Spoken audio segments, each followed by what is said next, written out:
It has 6 lines. Tatra kirtayato vipra share bhuri tejasaha aham chandyagamam tatra nivishtas tad anugrahat.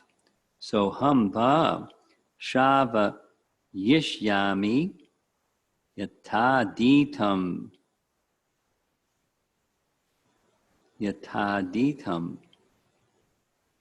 yatamatihi. O learned Brahmanas, when Shukadeva Goswami recited Bhagavatam there in the presence of Emperor Parikshit, I heard him with rapt attention.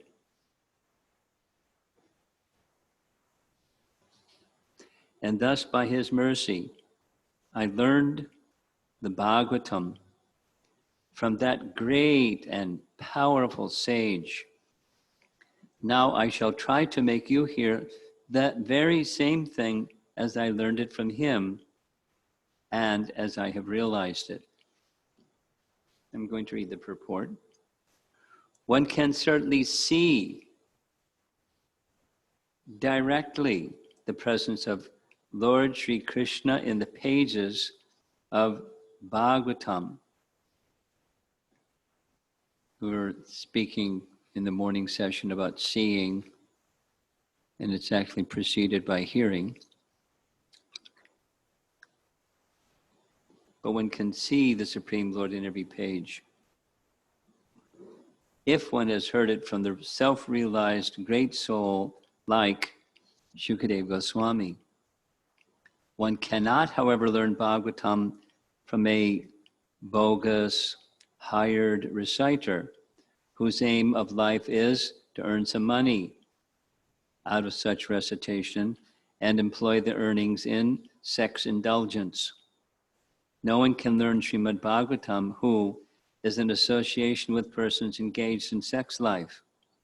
That is the secret of hearing Bhagavatam. Nor can one learn Bhagavatam from one who interprets the text by his mundane scholarship. One has to learn Bhagavatam from the representative of Shukadeva Goswami and no one else, if one at all wants to see Lord Sri Krishna in the pages. That is the process, and there is no alternative. Sutta Goswami is a bona fide representative of Shukadeva Goswami because he wants to present the message which he received from the great learned Brahmana. Shukadeva Goswami presented Bhagavatam as he heard it from his great father, and so also Sutta Goswami is presenting Bhagavatam as he heard it from Shukadeva Goswami. Simply hearing is not all, semicolon. One must realize the text with proper attention. The word nivishta means that Sutta Goswami drank the juice of Bhagavatam through his ears. That is the real process of receiving Bhagavatam. One should hear with rapt attention from the real person. And then he can at once realize the presence of Lord Krishna in every page. That's 3 times he said it. The secret of knowing Bhagavatam is mentioned here. No one can give rapt attention who is not pure in mind. No one can be pure in mind who is not pure in action. No one can be pure in action who is not pure in eating, sleeping, fearing, and mating. But somehow or other, if one hears with rapt attention from the right person, at the very beginning, one can assuredly see Lord Sri Krishna in person in the pages of Bhagavatam. So the emphasis is upon rapt attention, and some of the requirements for rapt attention. Now we heard some of them that are on the physical plane, and earlier we were hearing those that are on the spiritual plane, but this physical plane, to support and sustain it, it has to come from the spiritual plane, not by something material you can acquire something spiritual.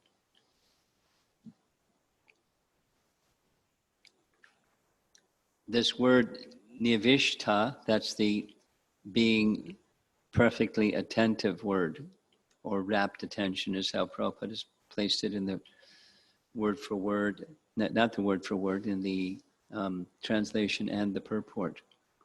Nivishta, perfectly attentive. Something that a graphic image that explains this, I've shown before, but there's a picture of a cooking pot, and below the cooking pot is the fire, and inside the cooking pot is what you want to cook. And the illustration is meant to show this being perfectly attentive, or rapt attentiveness, or mindfulness means bringing the cooking pot close to the fire. Attentiveness, perfectly attentive. The closer you bring the pot to the fire, the quicker the rice is going to cook. Or the closer our attention, that's the pot, is to the Maha Mantra, that's the fire, the sooner our consciousness, that's what's being boiled up there in the pot, becomes purified. So the end result, the preparation is self-realization. So if you want self-realization to cook, the attentiveness, perfectly attentive. Mindfulness is the modern word, attentiveness is the same. Nivishta is the Sanskrit term. Rapt attention. Bring the pot close to the fire. The attentiveness to the name. Another graphic that shows that, of course, via medium, in this, there's a nice drawing, isn't it? There's the devotee's hand, and there's Krishna's hand reaching back. The rest look like your nervous system or circulatory system or something. But making the connection, that's through the medium of the spiritual master. The instructions of the spiritual master, just like we heard from Gopakumar, that makes that Krishna connection for Gopakumar effective, because the instruction of a spiritual master, which Gopakumar very, very carefully upheld and maintained through thick and thin. And therefore the connection was made. That rapt attention came gradually, but perfection came as a result. Prabhupada writes, hearing with rapt attention, he didn't write this, especially over a period of time, endows one with the spiritual potency and the purification needed to rise above nescience. So that's our, illusion and reality message again. To go from illusion to reality, it takes spiritual potency. Rapt attention is the key to get that spiritual potency going, so that the needed purification can bring us to the spiritual position. And as we go closer to our spiritual connection, our Krishna connection, then illusion dissipates and our relationship with Krishna becomes manifest. It's just a gradual progression, natural progression that requires faith. I'm repeating points that we discussed earlier. And energized, or the driving force of faith, is our enthusiasm. Once one has palpably perceived the spiritual potency entering one's consciousness, one experiences buddhi being imparted by the supersoul, and one remains in a heartfelt disposition of favorable service to the holy name. Takshi Krishna Namadi Nabhaved Graimendriyai. Rupa Goswami cited this verse. Many places Prabhupada says it's a verse from Padma Purana. In any case, Sevanmukhi hi jiva dao, beginning with the jiva, beginning with the tongue. One needs to render service. So we've been over this. We discussed it in the first session. We touched on it in the first session. And here we are again, and it's many, many times we hear it because it's especially related to our chanting process, hearing and chanting process. A mood of service to the name. And all other forms of service are manifestations of that service to the name, or awakened by our hearing and chanting that service to the name. Engaging the tongue in reciting the name, steadily, consistently, attentively. So we're wanting to go further and further to this heartfelt disposition of favorable service to the name and away from illusion. That's the means to reach our objective in this age of Kali. Perfection is awakened that way. We need intelligence to guide us. When Krishna sees our endeavor, after some cleansing, then the signal, the buddhi signal, is sent. And if our receivers are on, we catch it. And that buddhi signal is how to navigate your way to reach Krishna. Yena mamopi yanti te.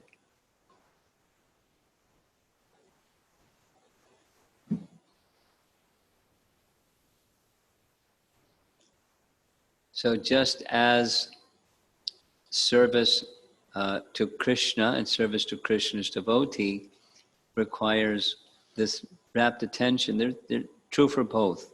There's Shukadeva Goswami speaking, Maharaj Parikshit hearing with rapt attention. And the same principle with hearing the Srimad Bhagavatam or Hari Katha applies to hearing the holy name.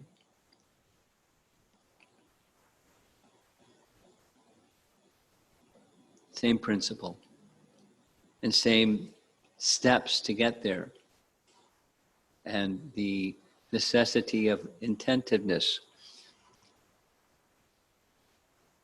I've repeated this many times, but I don't mind repeating it again because it's very nice. Bhaktisiddhanta Saraswati Thakur, following Chaitanya Mahaprabhu and the predecessor acharyas, naturally glorified the Sankirtan movement or Sankirtan process of Chaitanya Mahaprabhu. And commonly people think of Sankirtan as musical chanting. It's how we commonly use the term in ISKCON. So he always spoke about the importance of the Yuga Dharma. But he was not particularly renowned for his musical ability and lively, enlivening kirtans. He is well known for his erudition and his strong speaking on Hari Katha. So he shared, they're not two separate things. Worship of Krishna is not alone, it's with Radharani. So similarly, the chanting of holy name is not alone, but it's with Srimati Radharani. And Srimati Radharani, the Sarup Shakti of Krishna, is manifest in the form of Srimad Bhagavatam or Hari Katha. So the two go together. Radha Krishna worship go together. The chanting of the holy name and hearing, both to be done with rapt attention. I think I'll go over that sequence because devotees like to ask this at the end anyways. So I'll do it before you even ask it. Let's go over those sequences. No one can give rapt attention who is not pure in mind.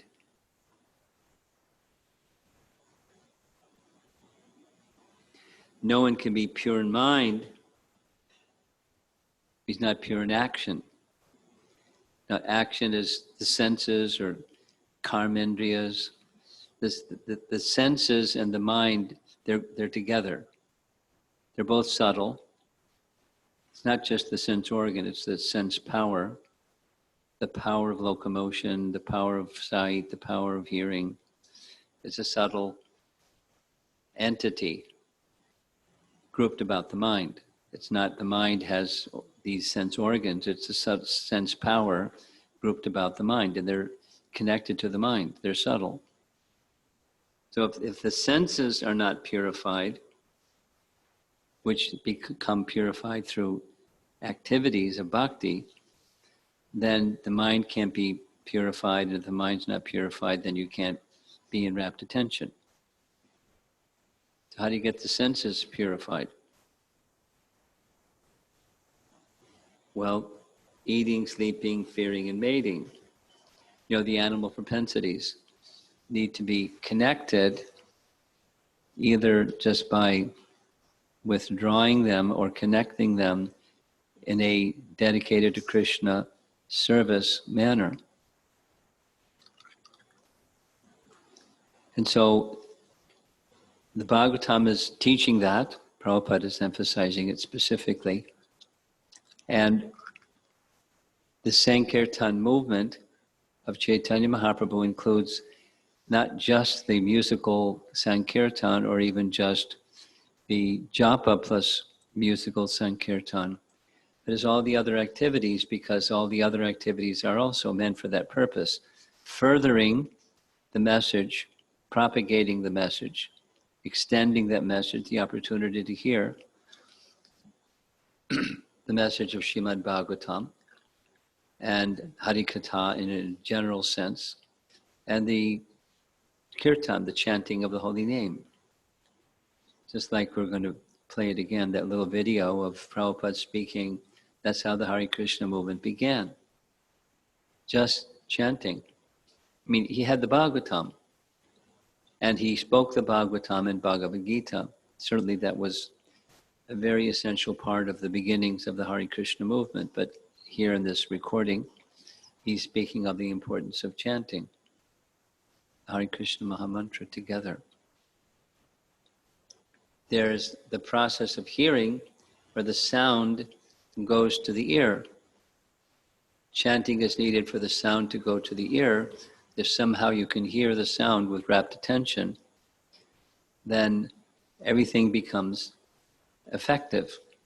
Because he heard from Sukadeva Goswami with rapt attention, he's understood, he's realized, and now he's going to explain. And same for us. The attentiveness, the degree of absorption and attention in the holy name.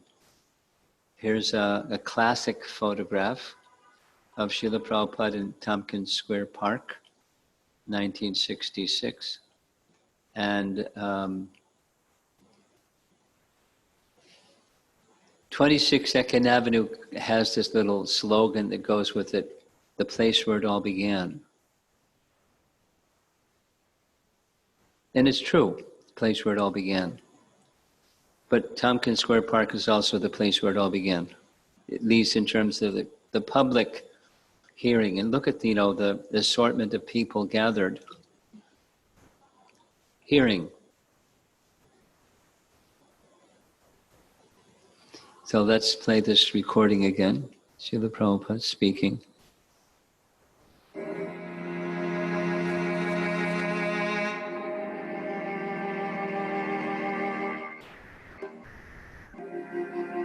Chanting Hare Krishna We may not understand what is meaning of Hare Krishna, but still, because it is transcendental sound, it is auspicious. Wherever you chant Hare Krishna, they may hear or they may not hear, it is auspicious for them. So we are sending our men for street Sankirtan. It doesn't matter whether people are eager to hear it or not, but it is auspicious. It will create an atmosphere which is very, very congenial to the human society. That should be our thinking.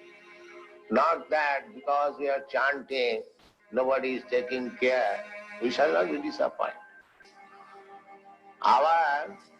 This Sankirtan movement is so nice that simply by chanting, the vibration will create an auspicious atmosphere. Very honest. Now you can practically see those who are old members. So I began in this New York, in that storefront, simply by chant. So I did not bribe you American boys and girls to come after me. This only asset was chant. That Tompkinson, this Brahmananda Swami, he first came to dance with my chant. He and Achyutananda. That was the first dancing of our Krishna conscious movement. Yes. And I had no mridangas. That was a, what is that? Little drum. So I was chanting Hare Krishna for from 2 to 5, 3 hours. And so many boys and girls were coming and joining. And there was first photograph in the Times, New York Times. They appreciated, and people also appreciated. So this chanting, the beginning was only chanting. There was nothing more. At that time there was no program of prasad distribution. That later on it came. So we should always be confident that this chanting is not a vibration of this material world. This is not vibration of material. Narottam Das Thakur says, Golokera prema dhana hari nama sankir. It is imported from the spiritual world.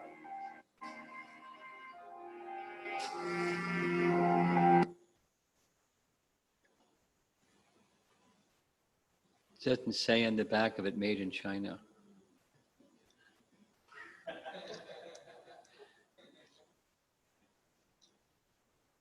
Or Taiwan.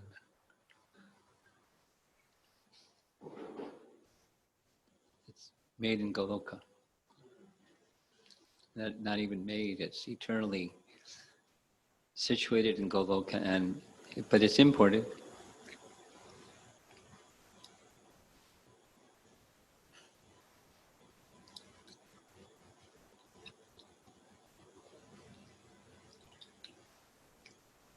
So our challenge, rapt attention, is a distracted mind. Over and over again in Bhagavad Gita and in the Bhagavatam and in many places, the formidable opponent or best friend is the mind, and the restless mind, the greatest enemy, and the mind that's absorbed, who's going to be absorbed in the material energy or the spiritual energy. Mind that becomes absorbed in the spiritual energy reveals Krishna. The medium of service is the spiritual energy, provides the medium of service. And the primary doorway or entryway into that realm of the spiritual energy is the Mahamantra. bearing that in mind, every possible effort to give rapt attention. And let's go through that sequence again. Not possible to have rapt attention unless one is pure in mind. One can't be pure in mind unless one is pure in action. One can't be pure in action without purity in the animal propensities, eating, sleeping, mating, defending. So purity is an attainment, not exactly the price, it's an attainment, and one who has it can become pure in action, pure in mind, rapt in attention. So we strive both in the lifestyle that we live, that it's consonant with our teachings. We align our choices and our behaviors and our speech with the values of our teachings in that mood of wanting to approach Krishna. It's a gradual reawakening of that which is already there and natural. And as it becomes matured, then it becomes love of God. That's our striving to reawaken that natural condition. So let's see if we have a shorter class today. We'll see some time for some questions.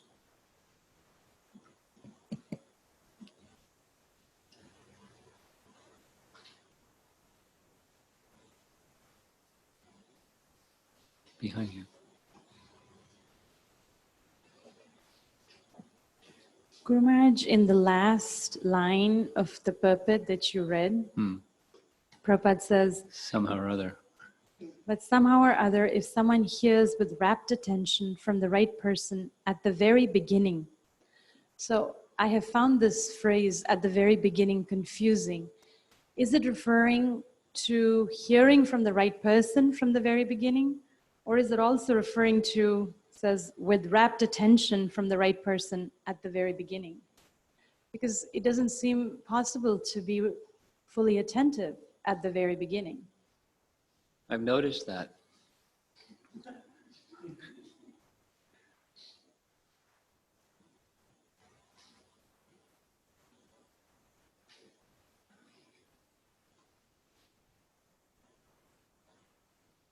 I'm not sure Prabhupada's intention, because he would sometimes say the process is very easy, and sometimes you say it's not easy. Sometimes, very quickly, sometimes gradually. So to me, it sounds like, but I'm not sure his intention in those choice of words. To me, it sounds like it's an encouragement. Very quickly, at the very beginning, one will achieve this rapt attention. Of course, there's some conditions and some obstacles, but somehow or other, at the very beginning, it's an encouragement. That's how I take it. May I share a comment? Sure. So I've always, since the first time I heard about Gopakumar from you, he's been a hero for me in Krishna consciousness. And linking what you were sharing in the morning class with the theme of this afternoon, rapt attention, I heard for the first time today that Gopakumar had periods of being attracted to other things. And his mind got influenced by the nice atmosphere in Tapaloka. I wasn't aware of that previously, but it was so interesting that in those periods where he wasn't in rapt attention, what impelled him was the gratitude to a spiritual master to come back to rapt attention. So that was very encouraging and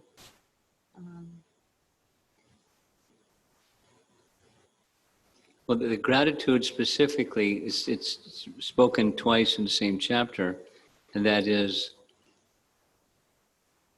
to truly appreciate what gift he had been given, he had to realize the gift that he had been given, had to realize it by direct experience.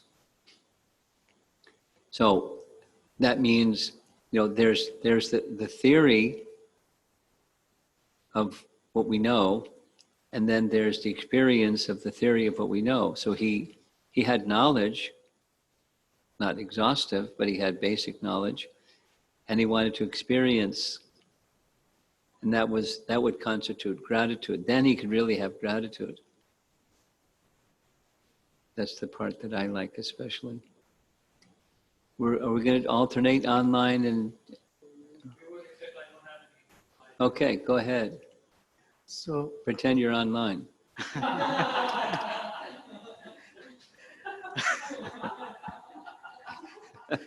We don't see you. I was trying to, I think the message, for me, it felt like is repeating since yesterday morning, or one of the messages is that we need to transition from illusion to reality. Specifically, when chanting, for me personally, the illusion is the distractions, one of the illusions. And that's our reality.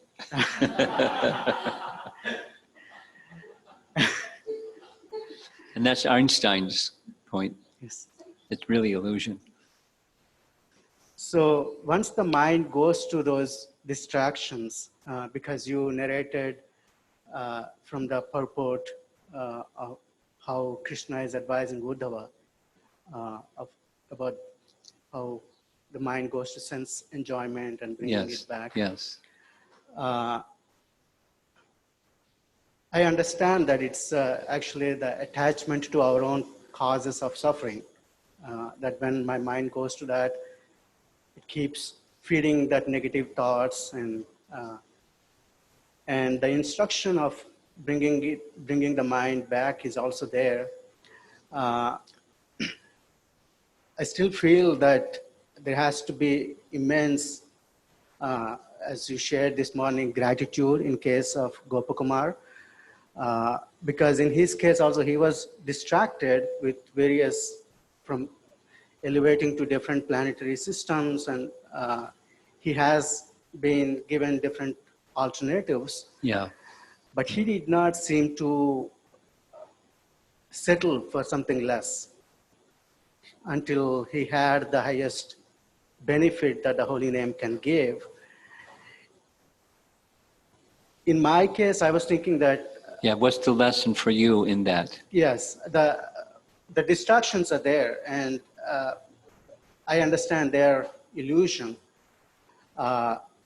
Sometimes the distractions may even be that in the Sangha of Vaishnavas or others, how I can perceive those things as whether or not this will help me to reach the goal, as opposed to my Guru's instruction that the highest goal is to achieve that pure perfection. Because I'm trying to make a parallel, not exactly a parallel, but I'm trying to understand that how all the different personalities that Gopakumar has met, they're not ordinary persons. And he was not casually, it doesn't seem like he was ignoring their persuasiveness that, hey, this is, why are you chanting? This is so nice. Why can't you experience this? So the mind also keeps giving, or through something or other, the distractions that, hey, this is so nice, or something else is, whatever the mind is dwelling on. So I'm trying to focus on is, along with the gratitude, that mercy part is also. Which is the other part? Mercy. Mercy. Yeah. Is that, I mean, seeking that I need the mercy of Guru and Krishna, is that something that's key also? He also? Key, yeah. Gopakumar? Yes, for me. Or you also? Yes. Well, you know, it looked like 4th of July fireworks. We just...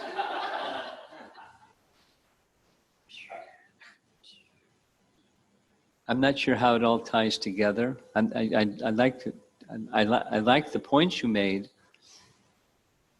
I'm not sure how it all ties together. You feel inspired by this lesson and the striving of Gopal Kumar and how he stayed on track even there was distractions and attractions over here and attractions over there, but he stayed on course because he had received some mercy, and also he was, this is me now, and also because of the attentiveness and carefulness with which he was chanting, it awakened his desire to experience, directly interact with Madan Gopal's amorous pastimes.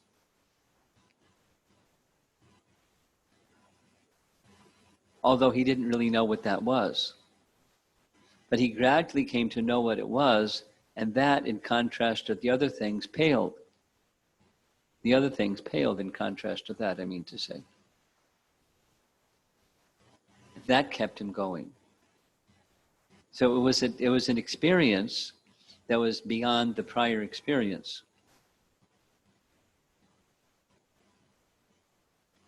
And he kept going and kept going and kept going. In one lifetime. And we go through so many lifetimes, so many lifetimes, so many lifetimes. He was on the fast track. But I'm not exactly sure how you wanted to apply this to yourself. Have I touched on it or no? I think I will process a little bit and then maybe formulate my own question properly. Okay.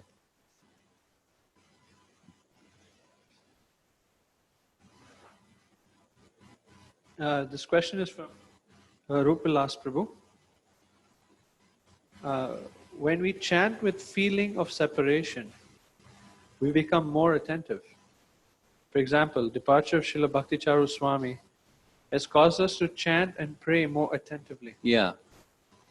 Is this something sentimental or a real means of coming to rapt attention in chanting? Probably mix. That's my standard answer for those kind of questions.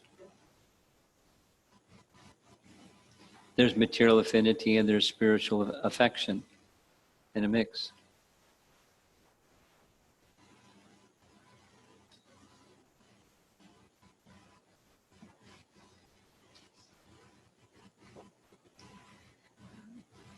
Maharaj, you were sharing this sentence where it said that it is true for both the holy name and the Harikatha.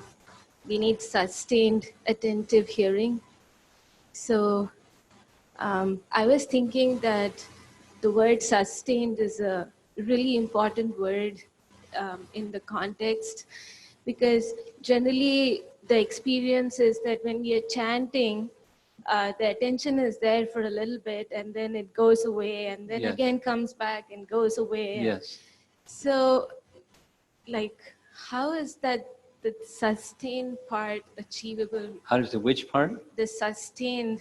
Sustained. Yeah, it's just. It's say it positively and then say it negatively. When there's purity, it's sustained. When there's not purity, it's intermittent. You know, anishtata and nishtad. That it's right there in that section, Bhaktivinoda Thakur section that was sent out and circulated. He speaks about it specifically. The enthusiasm can carry us, his words are, quickly to the nishtha stage.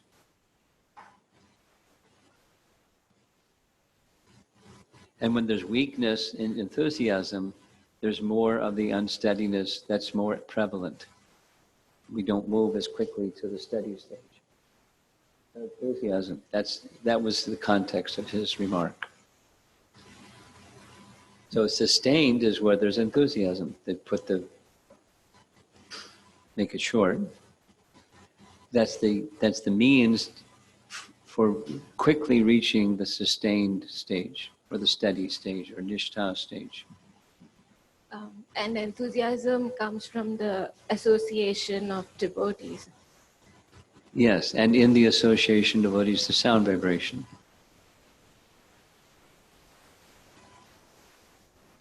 And the opportunity to serve that sound vibration and serve the devotees, the book and the person Bhagavat.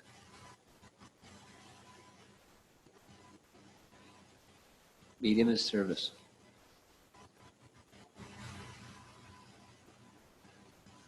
This question is from Atulya Mataji. When I facilitate or just even support someone else's desire for chanting as part of outreach, and I see my own chanting is a struggle and inattentive, I feel quite duplicitous in my heart. At the same time, I want to serve others and seek mercy.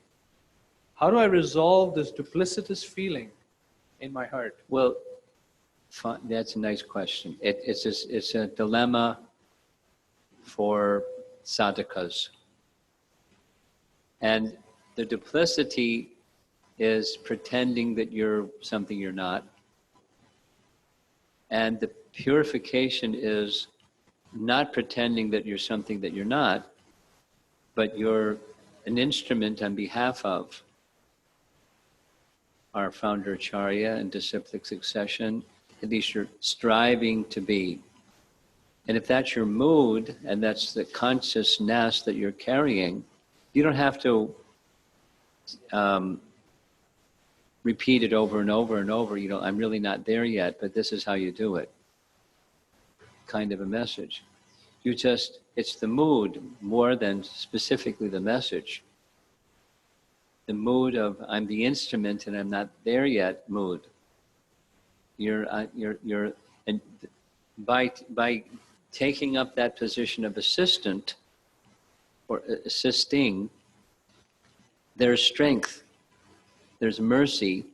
Back to the question over here, there's mercy that comes into your life by striving to act as the instrument to carry forward the message. That's not your message. You're not the perfect bearer, an exemplar of that message. You're just the postal peon delivering the message. And you get strength and mercy from being in that service, more so if you're in the mood than if the duplicitous one. So that's how you handle the sand and the sweet rice. I'm feeling I'm being duplicitous. It's the mood. So the enemy is the doership mentality.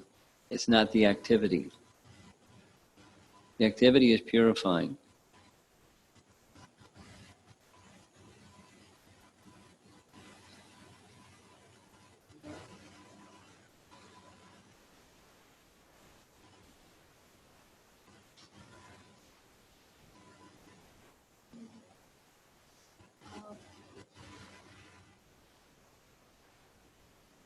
On the topic of illusion, like Could you turn the speaker pointed towards me, because then I can hear her better. the mind usually, when I'm chanting, my mind dwells on certain thoughts, like what happened in the office, I did this well, I didn't do this well, whatever.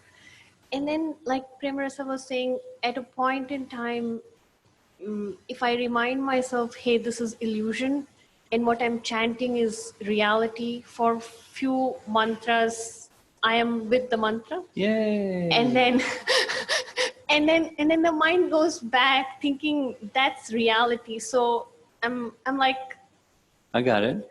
So my question is, as we keep chanting, will this illusion that what I'm thinking is reality is not actually reality becomes more stronger as we keep chanting Will that Your happen? question is a rephrase in other language of her question. Her question was about how to attain steadiness, and your question is how to stay steady. How to get into the reality perspective and leave behind the illusion perspective. The language is different, but the message is quite similar.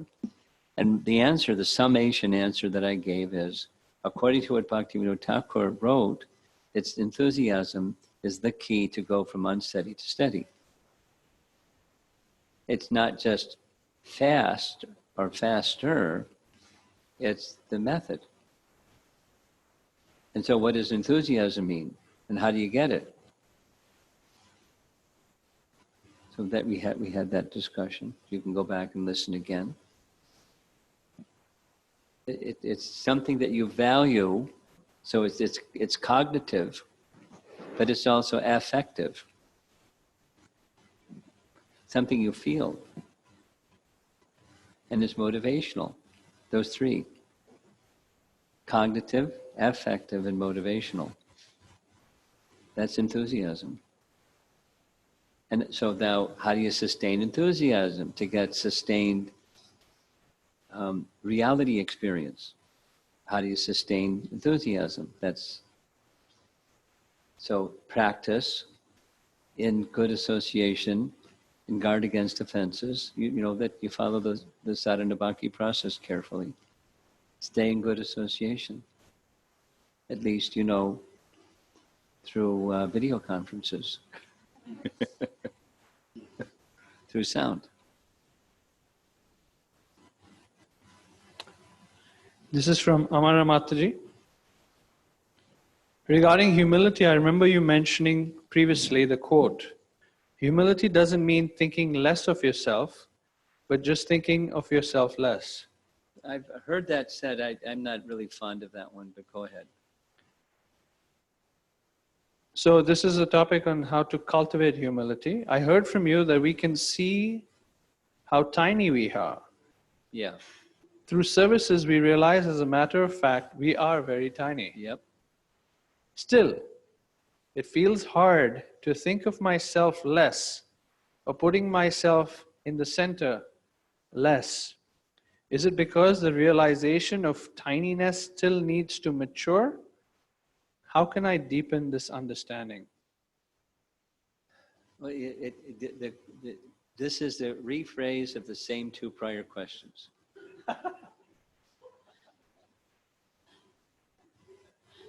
It's different language, the approach is different, the question is the same question. How do I get closer to reality and leave behind the illusion sense of I'm at the center and I'm it. It's all about me and my happiness and my experience and me, I and mine.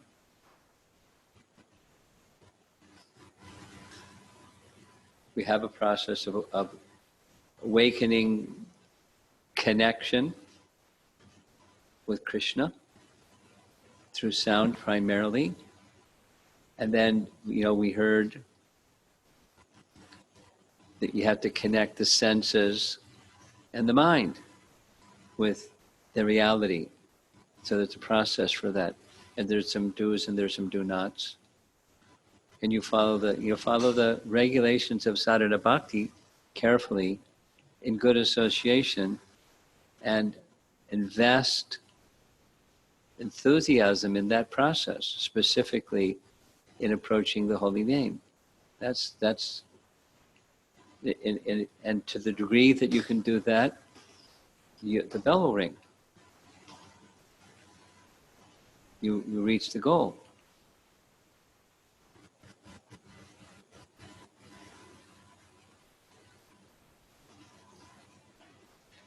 Anyone else in the room? Because otherwise we may be closing down. Okay. So what I was thinking regarding the prior question. Clarify the question. Good. I was understanding that from our side, the effort is to follow the instruction. for me, it appears that because my efforts are so feeble, ultimately it's the mercy which in following the instruction itself can let me tap into that mercy and enable me to transition from illusion to reality. Is that right understanding? Then maybe you're just saying that is your understanding. So you're asking me to certify, is that your understanding? Sorry. I'm trying to be responsive to your question. Sorry.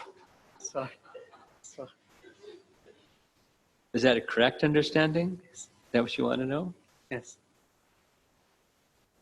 Well, it's like a math formula.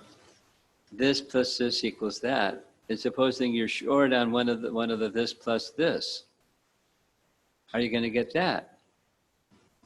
If I just get more eagerness for mercy, and I have paucity over here on the effort side, is the bell going to ring? Am I going to get to the good stuff beyond the struggle stuff?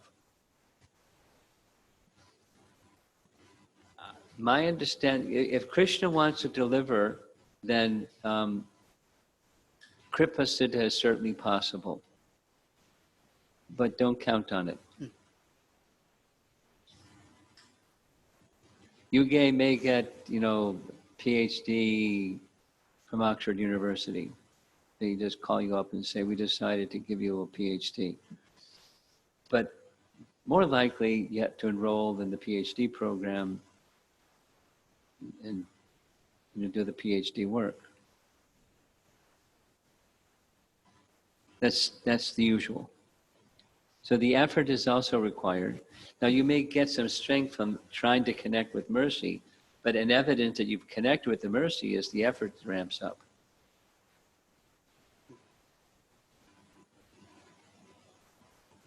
Like this gratitude topic that we've been discussing. I would be ungrateful if I didn't achieve, and therefore to be grateful, the effort has to be there so I can realize the fullness of the mercy. So whether you look at it from this side or that side, both are required. Does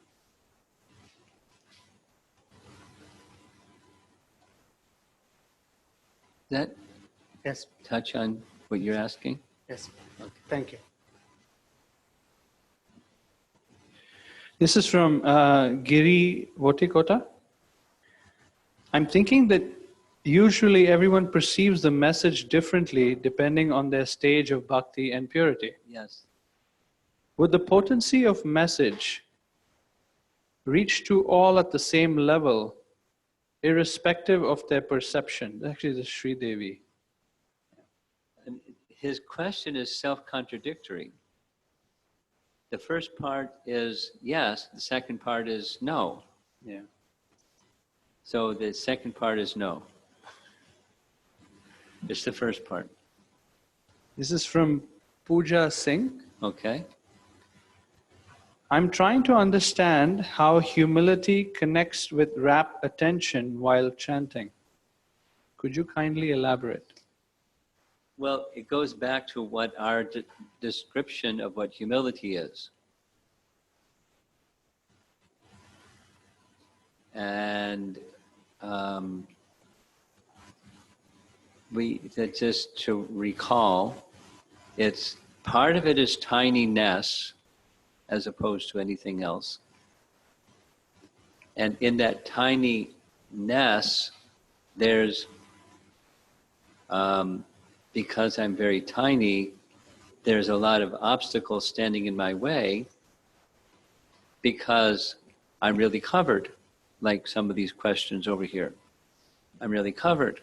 And although I recognize I'm tiny, I'm covered, and that's part of humility.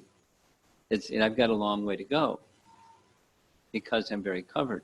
Illusion has got a tight grip on me, and there are moments or short intervals where I can go up, a little bit above that illusion, and I'm still not there yet, but then it doesn't last long and back down again. So Humility is, we were speaking, this is yesterday morning's class.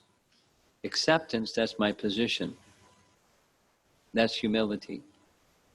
Being honest with myself and my relationship with others and my relationship with Krishna, this is where I am.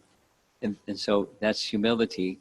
And then in addition to humility, here comes some mercy, and I'm undeserving, but here comes some mercy.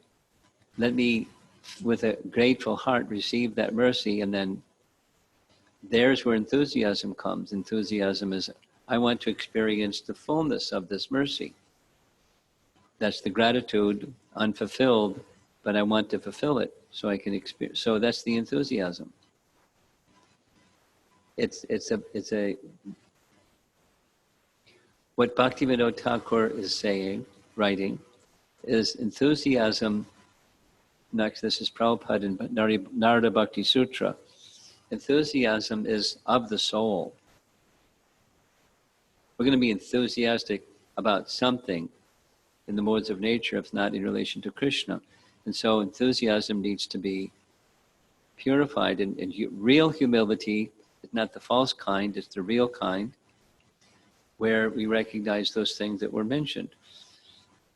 We're very tiny, we're covered by illusion, we have a long way to go, I need lots of mercy. Krishna, please help me. We turn our attention to Krishna and he sends help. He sends sadhu sangha. He sends his message unadulterated through sadhu sangha and association of others that give us strength and so forth. It's an awakening process, and that's where enthusiasm comes. I'm feeling grateful that although I'm very tiny, I have this amazing opportunity.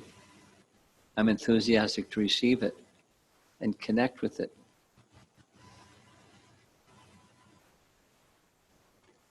That's spiritual elevation. That's our whole program. It's elevation of consciousness. That's Krishna consciousness movement, elevation of consciousness. So we have to rise to the occasion. Otherwise, it's whatever you want to say, another birth. We're just kind of complacently piddle-paddling along. And that's not spiritual elevation, the elevation of spiritual consciousness. It takes effort, and humility is recognition of that's where I am, and I need to make effort, and enthusiasm is the life of that effort.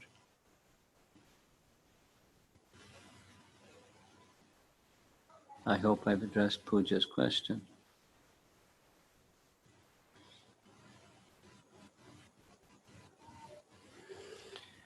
Okay, I have a question here, Marge, Yeah? which I'm hoping will be clear.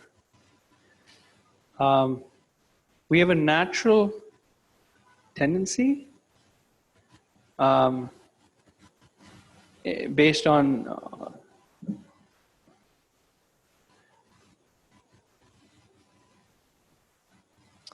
we have a natural tendency based on the four varnas. Is it that if we don't get the taste for chanting and hearing is because we don't have the potency or tendency to acquire Brahmanical qualities, and No. we're more towards the lower class? No. It's not dependent upon your varna at all.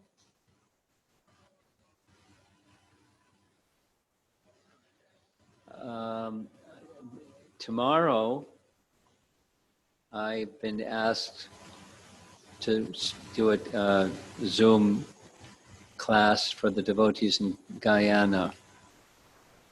And one of the topics that I'm going to speak about is, the topic is Hanuman and Ram in Kishkinda. So,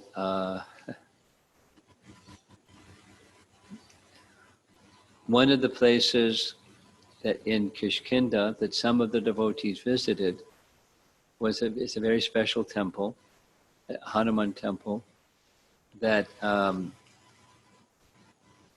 11 generations after Madhvacharya was Vyasatirtha, and he established that temple. And he established that temple. I'm going to respond by telling a story.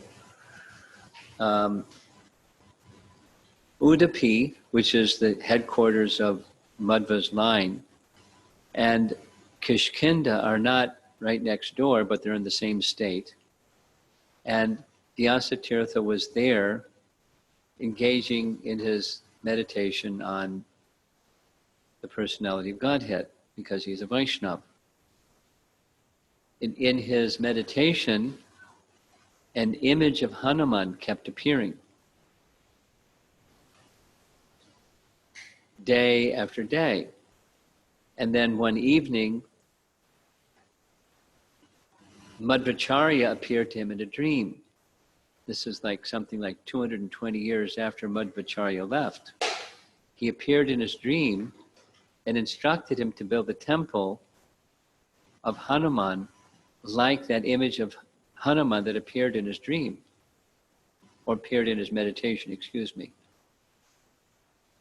So the next morning, he was in a particular place. There was a flat rock, and using charcoal, he made it an image of that form of Hanuman that he had seen in his meditation.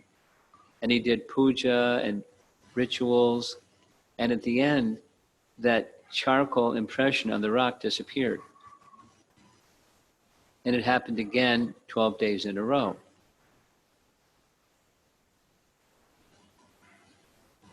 Then he started praying very intensely to Hanuman, please show me this form of yours that appeared in my meditation, and it keeps showing on the rock and then disappearing. And then Hanuman appeared before him. And he followed the instructions Madhvacharya made, and on that rock, he made a deity of Hanuman in a particular form, in a hexagonal yantra. Those of you that like reading Brahma Samhita like me, you know part of what Brahma did was he engaged in his mantra and meditating upon his yantra. The yantra is a depiction, it's two-dimensional depiction of a transcendental abode. In his case, the transcendental abode of Vishnu or Krishna. And this was a hexagonal diagram of Hanuman's abode. And so he had a temple made. Now, Vyasatirtha is a Vaishnava, he's not a Hanuman Bhakta. But Hanuman was inspiring him in a particular way. And as we know, many of the followers of Ramanujacharya, they're Ram Bhaktas. They like Ramayana and Ram Bhakti. In this case, the central deity in Udupi is Krishna. So now a little story in response specifically to this question. Vyasatirtha is celebrated as 11 generations after Madhva. Like this, he revived Madhva's teachings to a state of grandeur like it had been during Madhva's time. He was an exceptional acharya. So back in Udupi, now not in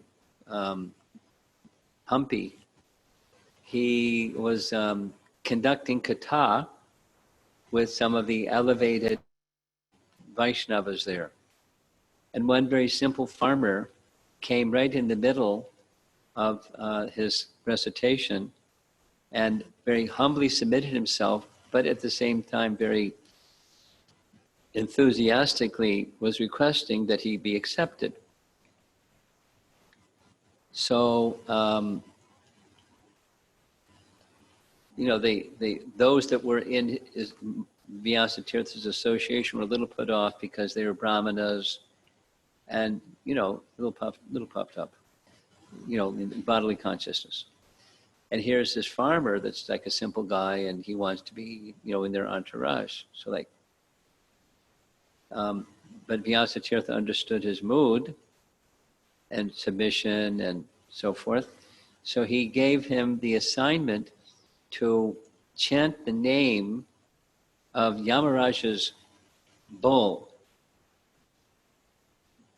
And the name of Yamaraja's bull, I forget right now. So he went away. He bowed and went away.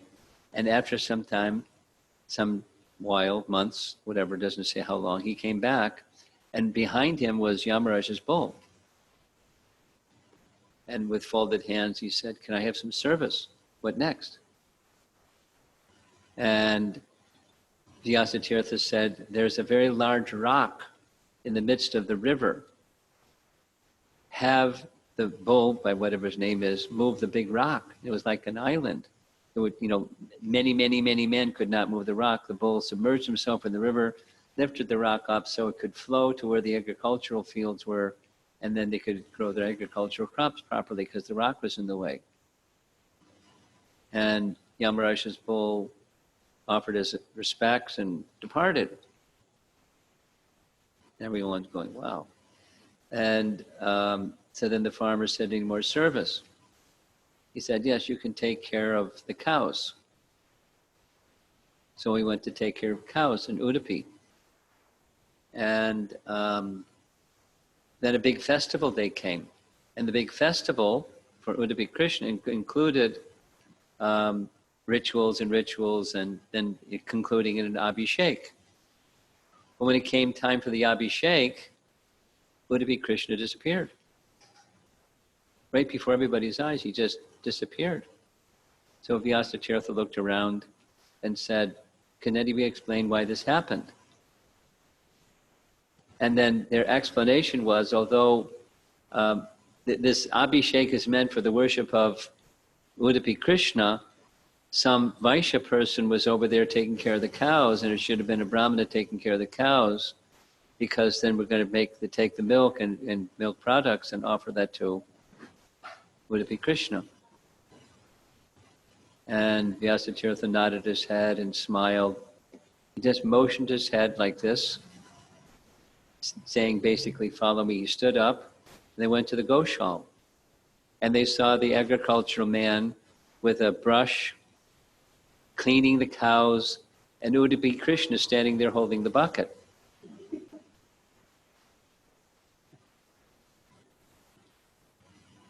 And then Vyasatirtha said, Krishna came to be in the association of Madhvacharya, and his worship has been going on since then. And he found another so worthy that he's there assisting him in tending the cows.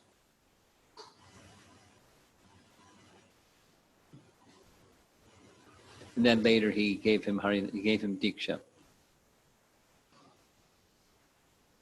So he wasn't Brahminical, but he was very devoted.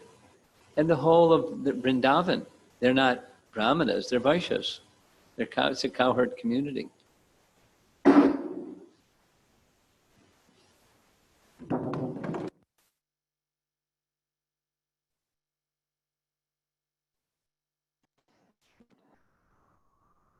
So that's not the requirement.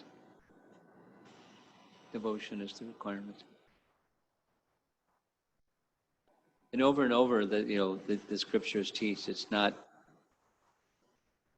the material requirement by birth, janma, aishwarya, etc. Shruta.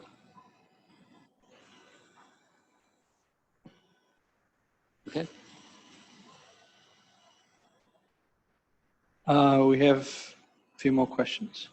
This is from Anantashesha Prabhu. He asks, "I'd like to hear why you're not fond of that perspective of humility, which is not thinking less of yourself, but thinking of yourself less." I guess I'm not fond of it because it's just kind of like a play on words. It's not wrong. It's just, cute.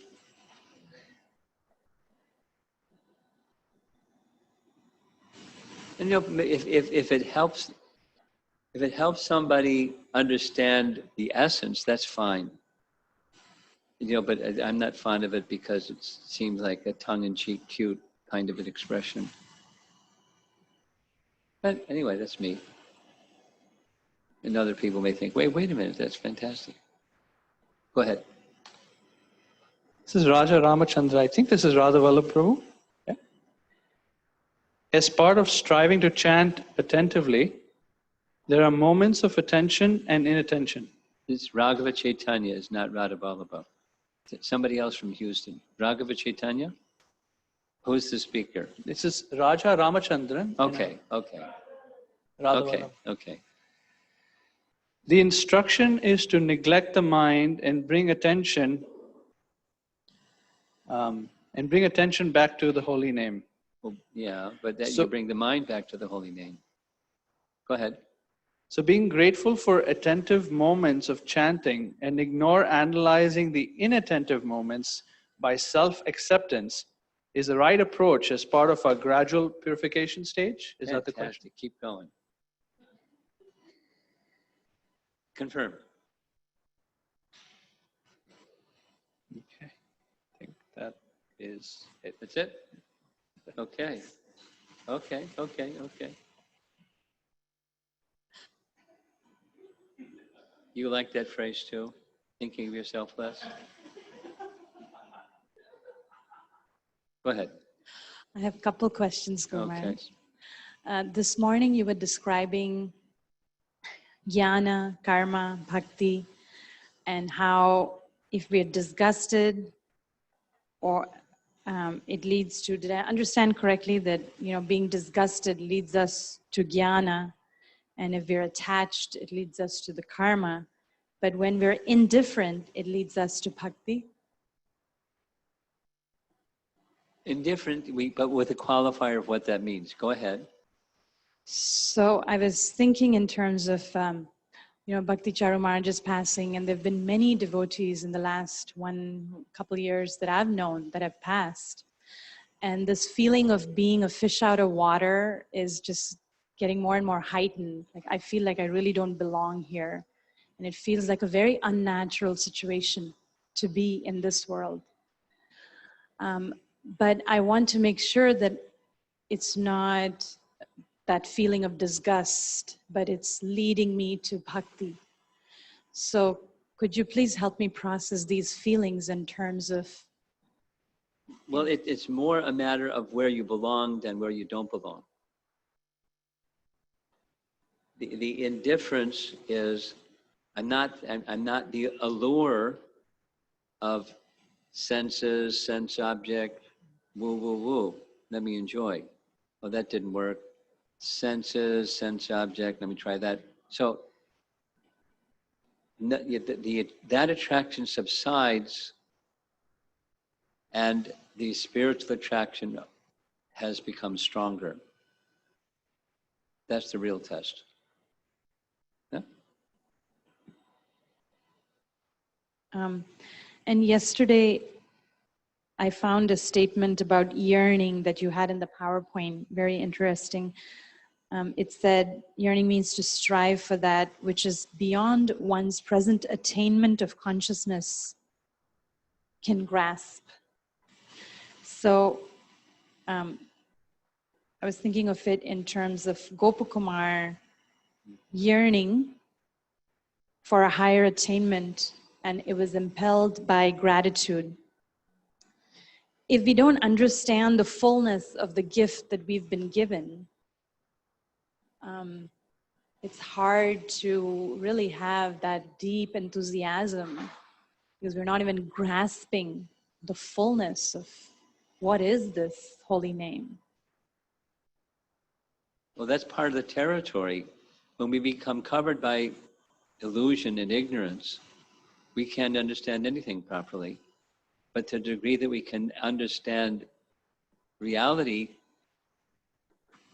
to whatever degree that is, to whatever degree the covering is reduced and the reality has emerged, we go forward for that, knowing there's more and there's more and there's more.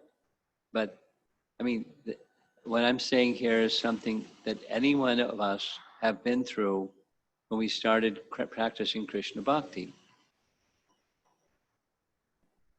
There is a high reality, and I want to connect with that high reality, and I don't know exactly what it is. And we get some idea of what it is, and we go for that, and purification, you get a better understanding of what it is. And as that continues, then the grip that illusion has, or the allure that illusion has, slackens proportionately. And like these other questions, up and down and up and down, unsteady bhakti, but the trajectory keeps moving in that direction. So it's quite natural, or that the fullness of the gift that we've been given, we don't have a full recognition of it. It's just honestly, we don't really know what that is. Like Gopakumar, being with Madhu and Gopal, he didn't really know what that was. He knew what it wasn't. Although there was elevated experiences, that wasn't it. He was just, he kept moving because it wasn't it. He could have stopped, just checked out and said, this is good enough. He kept moving. Although he didn't know exactly what it was.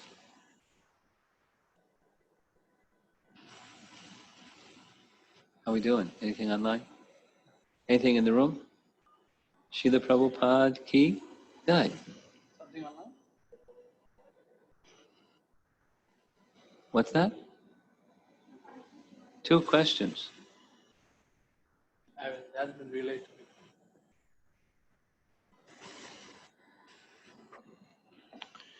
This is from Sanchari Mataji. What is the difference between recognizing and realizing a spiritual fruit or spiritual opportunity? What's the difference between recognizing and realizing? This is something, somebody else was asking this a little while ago. Recognizing and then Realizing. Who was asking that? Do you recall? Anybody here recall?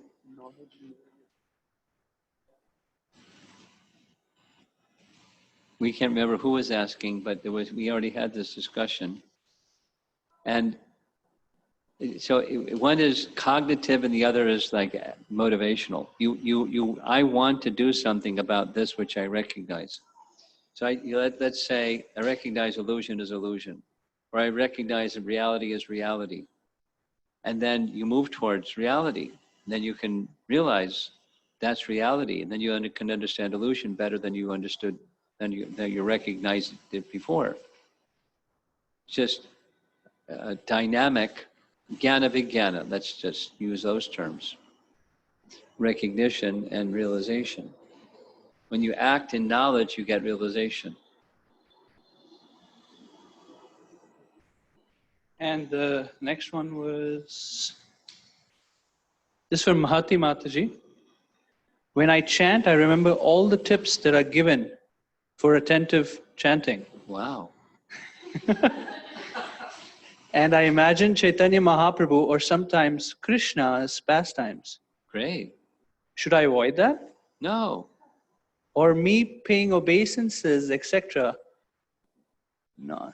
Imagine. Just focus on the Maha Mantra, which I find very difficult. Bottom line is you have to hear. And whatever train you get on that gets you there, take it.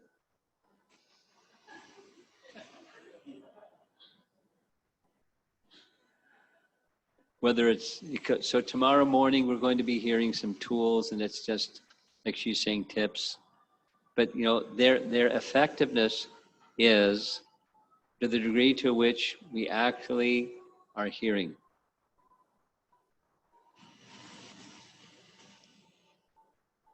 Yeah. Pretty much the class this morning was actually very beautiful. To realize how Gopakumar felt a little weakened by his particular circumstances, yet he held on to chanting his mantra. And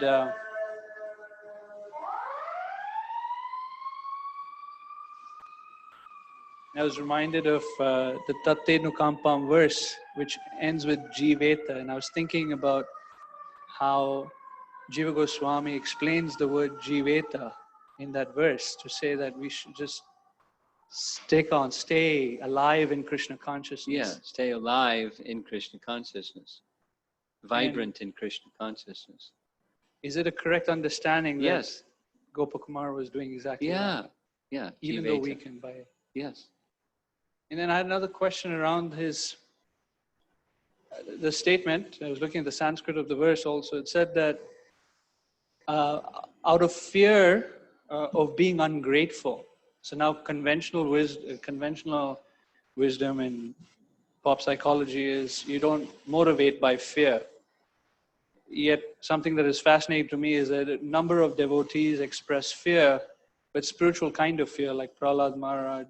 Yeah. Kunti expresses fear of not being with Krishna, of the potentiality of not being with Krishna. But that's in the reality realm, and then the illusion realm. Fear is mode of ignorance. It's not motivational. It's mode of ignorance. But the transcendental realm, it's altogether different. So this kind of fear is a spiritual fear. Well, you judge the thing by its result. It moved him toward Krishna in a sustaining, not an up and down manner. Because fear covers consciousness. Material fear is born of a bodily conception. It didn't have a bodily conception. Material fear is born of a bodily conception. It arises from bodily conception.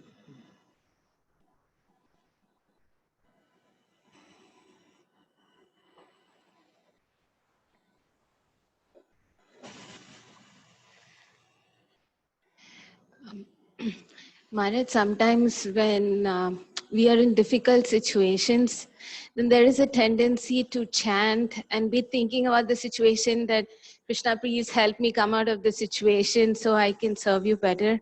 So is the chanting, is that okay? Or Yeah. okay. Like sometimes it feels like probably it's an offense because we're asking something which is not, I don't know. That's okay. So. He's your father.